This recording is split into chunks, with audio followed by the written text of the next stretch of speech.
Hey everyone, and welcome back to the channel. So today, let's take a look at the 2027 Kia Telluride Hybrid SX. This model's finished off in a glacier white pearl, and MSRP is just over $54,000.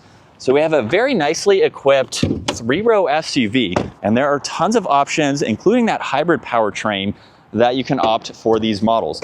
Now let's start off with what this is powered by, which is the 2.5-liter inline 4-cylinder turbo paired with that hybrid system, along with the 6-speed automatic. It pumps out 329 horsepower, 339 pound-feet of torque. This model here is front-wheel drive. It'll do 0 to 60 in around 6 seconds. And as far as MPG goes, you're looking at 32 in the city and 34 out on the highway. Now as we move on to the exterior styling, you'll notice for this model, there's the body-colored vertical trim accents that are nice in line with the LEDs. So there's a black housing there to blend in nicely with the gloss black, but it gives it a really unique front end look. Now there's also brushed aluminum for the Kia badge, a forward camera, parking sensors, even a sensor for the distance pacing tech features, and fog lights in the lower section. You'll notice there's active grille shutters behind both grilles to provide cooling when needed, and then there's the chrome lower trim accent. Now the gloss black works its way to the fender flares with this unique two-tone look, so having the body colored right in the middle. This also has gloss black for the 20-inch wheels. There's gloss black and chrome accents for the lower trim accents. There's even power folding side mirrors with a camera and a turn signal. You'll notice more gloss black and brushed accents for the window trim. It's on the roof racks, and then there's a dual moonroof up top for your front passengers and your rear passengers. Now with the Telluride, it has a really cool design for the door handles. So they will be flush with the bodywork once the vehicle is locked or you are underway. And of course they retract and allow you to enter and exit. Now there's also the very large third brake light. Wiper blade is tucked up underneath. There's the backup camera, parking sensors, and then gloss black brushed accents. And when properly equipped, this can tow around 4,500 pounds. Now it also features remote start. So you can use the key fob and activate that as needed. Some of the higher trim levels will have the Smart Park Assistant, so you can actually move the vehicle forwards and backwards if that is an option you are looking to get.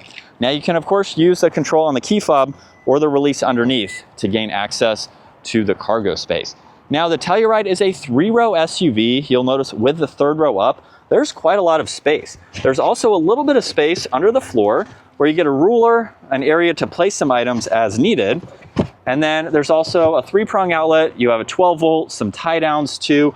And the third row is also manual. That makes it so much easier to put up and down. And then you can also fold the second row. So you do have to push it from there, but you have the option to fold those down as needed. And the third row does recline too. And there's also an area you can place the cover when you have the third row down if you need to hide some items away.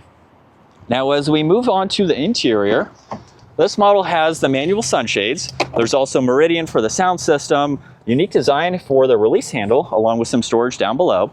And then once you push this down and have the third row down, you have a nice flat surface to place in additional items.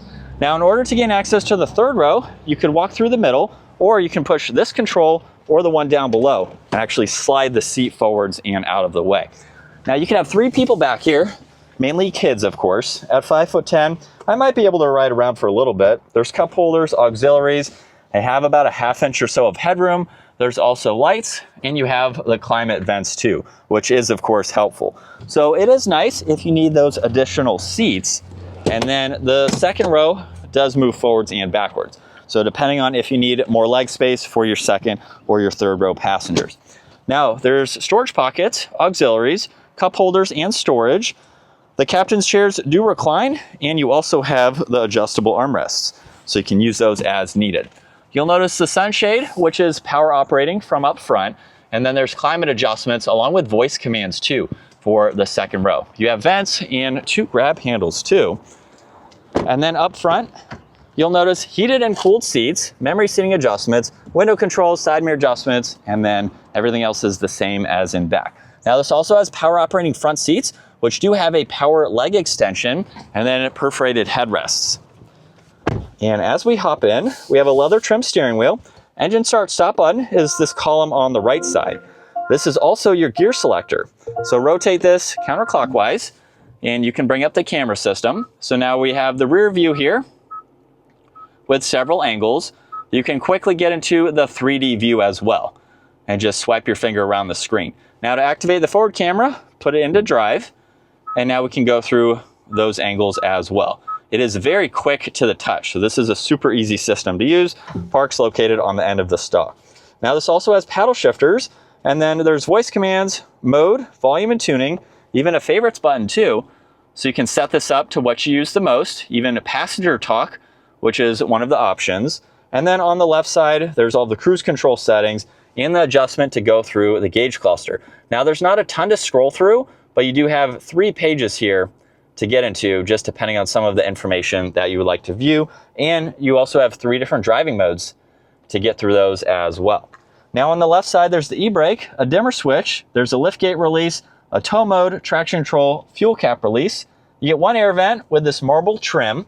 And then with the rest of the infotainment system, you have quite a lot to go through. So on the home screen, you can swipe through all of these widgets.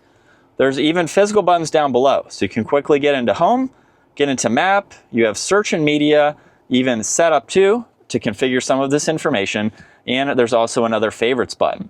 Now on this left side, this is going to be fixed information to show you the climates. But if you tap on this arrow, you can move the climates to this screen now, where you have front and rear, and then you have some more adjustments down below. So it's nice that that is always going to stay there, so you can view that information if you're not on the climates. Volume's in the middle with air vents. There's also fan speed and temperature, where you'd like the air to go. Auxiliaries, dual chargers, auto hold, downhill assist, a shortcut to the camera system, parking sensors. You get grab handles with cup holders and storage, tons of storage with an auxiliary, even more in the glove box. Now this model only has the garage door buttons, so there's no 360 camera system here, but you do have a sunglass holder, dome lights, the adjustment for the rear sunshade. Front sunshade is manual, and then you have the automatic sunroof, of course. And then here's a look at visibility, where it's pretty easy to see for this lengthy SUV. And still in sport mode, second gear, here we go. And just a minor acceleration again. Paddles are very responsive, and I do like the power that is added from this hybrid system. So again, unlike the non-hybrid version, which I think has a good bit of power, the hybrid is definitely the way to go with some of those added benefits. But this is what it's like to be behind the wheel for the Telluride SX. Very premium interior for the money. Very nicely equipped as well. You can also get the SX Prestige, which will add a few other options as well. The price will increase slightly. So I think it is nice that you have so many different ways to spec these models depending on what you would like. But for the money, you have a very well-equipped vehicle. You have a really good warranty through the dealers too, and a comfortable place to be. So this would make for a fantastic daily driver. Very comfortable, very smooth and refined feeling. The suspension definitely absorbs bumps very nicely. And as you can tell, it's super quiet. So definitely a good vehicle to daily drive, rack up the miles if you have a lot of people that you are hauling with you. And as you can tell, you have the blind spot camera system, which is fantastic. But that is going to wrap it up for the Kia Telluride, the Hybrid SX. Once again, huge shout out to Planet Kia Charlotte for providing this for me today. Take a look at the website, give this video a thumbs up if you enjoyed it, and consider smashing that subscribe button so you can stay up to date with our daily uploads. I will see you all in the next video.